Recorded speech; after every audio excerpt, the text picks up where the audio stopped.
What is up, guys? Alex here with Taste the Rage TV, and today we are going to be looking at Coco's skills. Radical! Coco is a harasser. She has a lightning ball, and she can activate a blaze trail, which leaves like damage over time sparkles in her trail, and then she just has sort of a melee type like I don't know, it kind of looks like a force field, but it's just pretty much a melee type kind of um, constant stream of damage for her normal attack. Just left mouse button. Okay, her first skill is the lightning ball. You can shoot it and you right click again to make it explode. And there you can get some certain skills that kind of alter the way you can use the lightning ball. Like this one, for example. This one leaves a blaze trail just like her second skill, but oh, yeah, instead of behind her, you can also use it behind your lightning ball. So you can shoot it, and it'll leave a damage over time trail behind it. And if you lead it behind an enemy and explode it behind them, you'll get the blaze trail damage on him as well as the explosion of the normal standard use of the ball, pretty much. So this one is pretty nice to have. Um, Especially if you go with damage for your second one, because that upgrades this as well, and you can get slowing power to upgrade this or whatever you want to use. Like, I mean that's just one option. But the blind duration, that's really not worth it. I wouldn't even go with this, honestly. The range and speed, the conducting gel is a really nice skill to have because like you can shoot it so much farther. You can actually shoot it twice as far, and 7 range for Coco's ball isn't very long. So especially if you have the blaze trail behind your lightning ball, you can just shoot it, hit so many droids, as well as like hitting some enemy Awesomenauts with this long range blaze trail with on the lightning ball. So I like to get this knockback. That can be useful, but I mean she already has a 1.5 knockback, so that's only upgrading it about like 35%, I would say. So that's really not worth it. But I mean, there's some scenarios where it'd be worth it, like if the enemy team is hiding behind the uh, the turret and you want to use that and you have like a Scoldier on your team, you can use that to get them in front of the turret, and then the Scoldier can just throw them back again, and you can just kill them really easily like that. um, but I don't really like using this in any situation because I mean there's better skills. You could go with this cooldown for if you really wanted to focus on your blaze trail first, like the let's see what's it called? Yeah, the blaze behind the ball.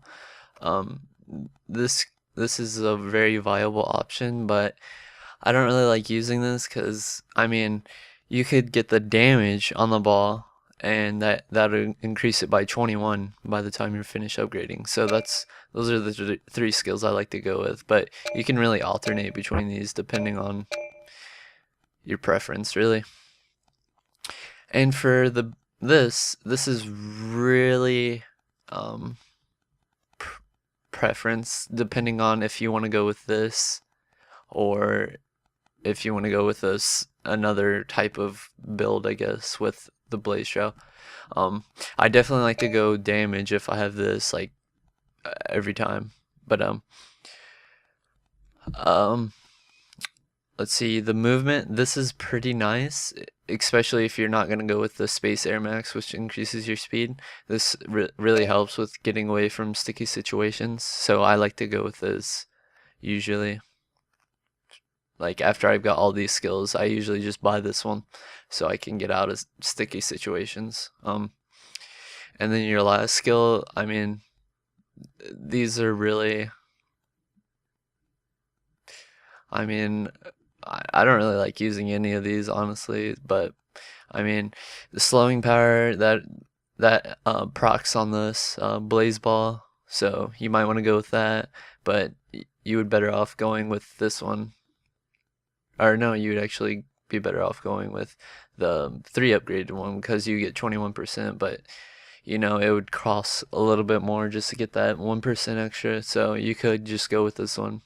The time increase stays on the floor. That just increases the time that the little sparkles stay on the floor, so you can do a little bit of area of denial with this skill on. So I mean that's pretty useful. I kind of like using this, or you can use leaves a longer blaze trail, which I'm not exactly sure like the difference between these, because I mean it just leaves a trail behind you. So I'm I'm actually not sure, but like I've used it, but with my experience, this one stays longer, so I like going with this one. This is a lot better for area of denial. Um, so yeah, those are the 3 skills I like to use. This for sticky situations, this for the damage and proccing on my blaze ball, and this for the extra area of denial. And her normal attack, which is just like I said, a melee type of constant damage stream, kind of. It kind of looks like a force field, sort of. Not exactly what it's called. It's just called a shock attack, I guess. But she has a very interesting lifesteal. This really helps with just pushing bots because they're going to be damaging you most likely if you're not using your ball against them. So I like to go with a lifesteal and just get a little bit of extra health, you know. Um, I also like to use this damage because it procs on the lifesteal, so you get extra health per hit, pretty much.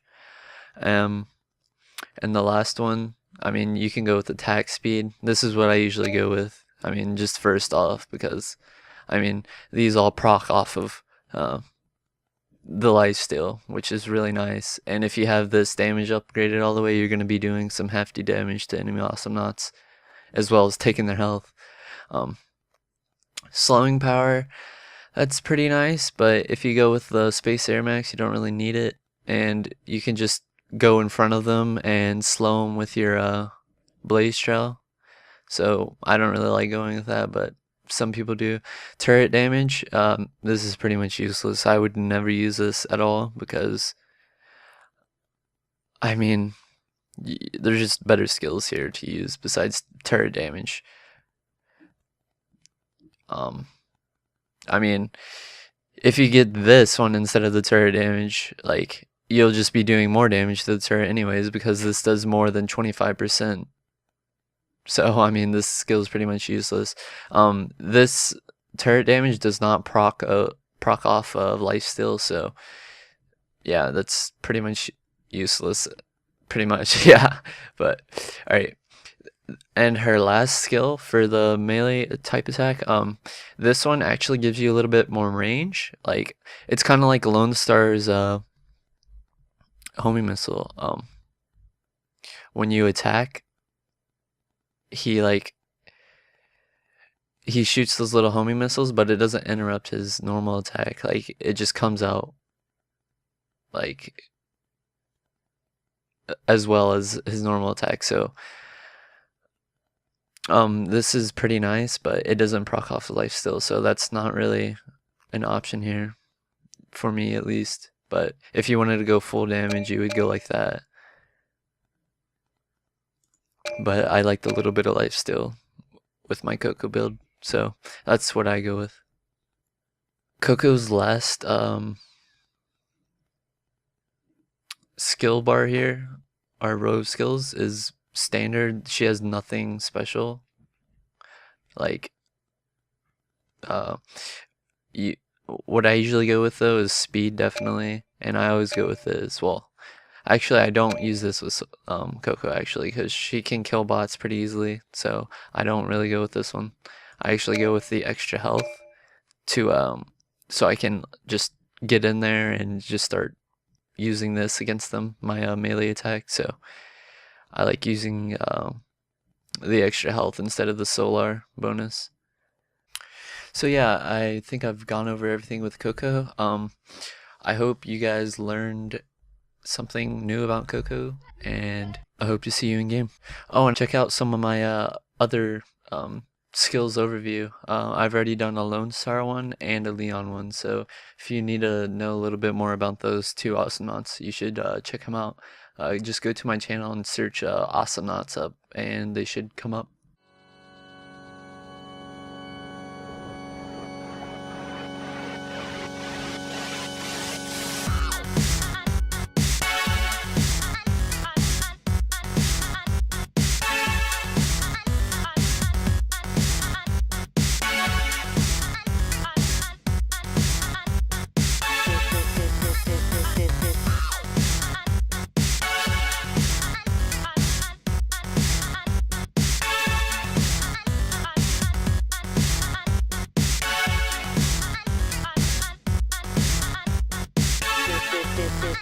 This